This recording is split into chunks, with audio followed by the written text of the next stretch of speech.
Mr. Bashir. Madam Chair, I too am not responsible for my name. It was given to me by my father.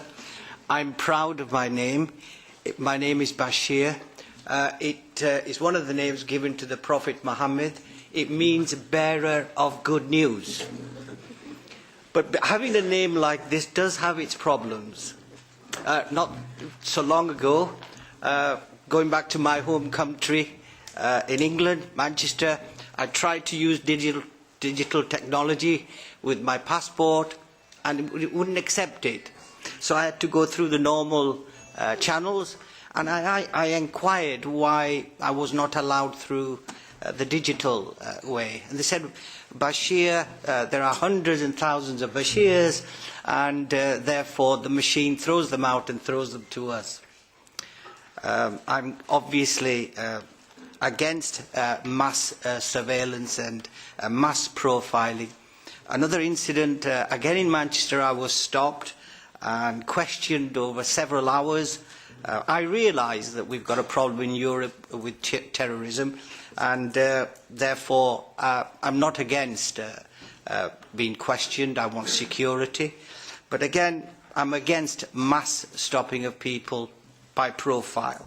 I think if you have targeted information, that is the best way. I recently visited Peshawar in Pakistan, as you know, the scene of a horrendous attack where 145 people were killed cold-bloodedly, mostly children, by the Tehreek-e-Taliban. Now, due to surveillance, the Pakistani security forces were able to determine that they were being guided by people from Afghanistan across the border. They were able to pursue these people and take action. Most of them were suicide bombers that killed themselves in the actual school.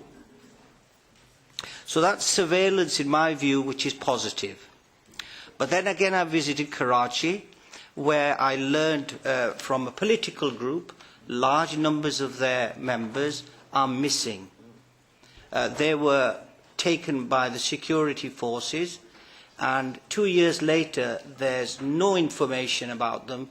Their mothers and their wives and daughters were crying in tears because they have no information, and the authorities have not informed them if they're alive or dead.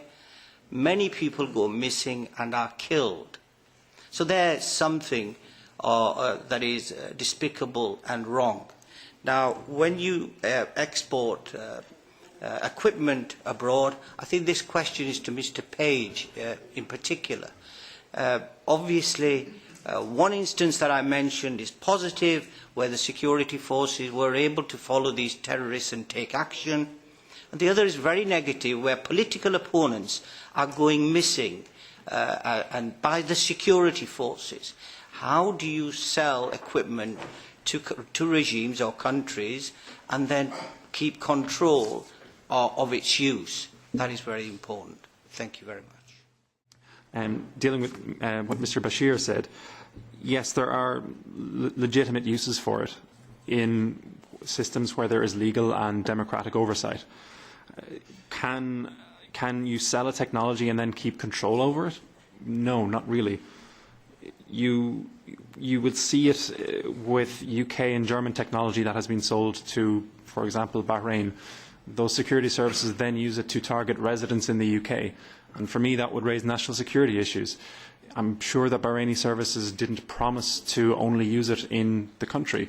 The nature of telecommunications and then internet shows that it's transnational, it crosses borders. And there's no reason that they would stop at their own borders if they really wanted to track someone down. And I would say to Ms. Roval, exporting technology that facilitates, beyond export controls, exporting technology that facilitates repression, for example, to Turkmenistan, which is ranked 197 out of 198 countries in the world for press freedom, you're really only encouraging that country to continue its actions. And it really pulls apart the EU's statements from its actual actions. The end user and the human rights situation in that country, as well as the legal system in that country, needs to be examined before an export takes place.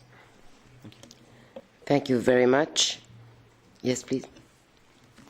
Yes, on the question of what demand exists for training and use of technologies that can provide more digital security, I think there is quite a bit of demand among civil society actors. There's more and more recognition of the fact that this is a serious problem, and if civil society groups aren't yet aware of a particular intrusion, it's probable they will become so in the near future. The important thing to consider is that support for training and security efforts needs to be long-term. It can't be one-off or ad hoc, because when you're talking about digital security, it's a topic that's very complex and a lot of times requires significant technical expertise. So this is something that needs to be conducted with a long-term view and perhaps embedded support within civil society groups and among activists to build a culture of digital security awareness and build onto communication platforms as much as possible built-in measures for digital security. On the question of selling equipment to countries, how do we keep control of such equipment after its use? To follow on what Kenneth said, I think one important first step is to engage in dialogue with companies about both what's possible and also what's required of them. As Kenneth mentioned, a lot of times there are ongoing service contracts with end users of this technology. What's possible in terms of contractual provisions that companies enter into with their clients. Also, what's possible with respect to transparency and accountability in distributor chains and requirements for regular reporting by companies. I think those are initiatives that could provide some more insight in this arena. Thank you. Thank you very much, Mrs. McKUNE. Y ahora el señor Michalski también por un... And now, Mr. Michalski for a couple of minutes. Okay, very briefly. In response to the question of whether there is an alternative to export controls. Ruggy guidelines sind halt nur Guidelines. These guidelines are unfortunately only guidelines. They are not binding. They're not a binding directive, at least not yet. Export control may not be the most elegant solution, but at the moment it's the most effective one that we have. And as a human rights organization, we need to be pragmatic. And we need to see how we can defend people who are standing up for their rights and do that as quickly as possible. And this is the only means of prevention we have at the moment. Am I as critical of myself as of Mr. Sekumi? Yes, sometimes. But I think on this point, well, of course you always have to be very self-critical in everything that you do, because we are dealing with lots of different actors from lots of different backgrounds, and we have to weigh up all of the different arguments. And to come back to what was said at the very beginning, unfortunately, export controls are probably the most effective means we have available to us at the moment. Mr. Bashir then brought up an extremely sensitive issue of, on the one hand, a legitimate surveillance of tourists or of criminals, and on the other hand, the misuse of that surveillance. In countries where this has not been clarified, then you probably do need to limit, control, or perhaps ban exports. The question of whether the Pakistani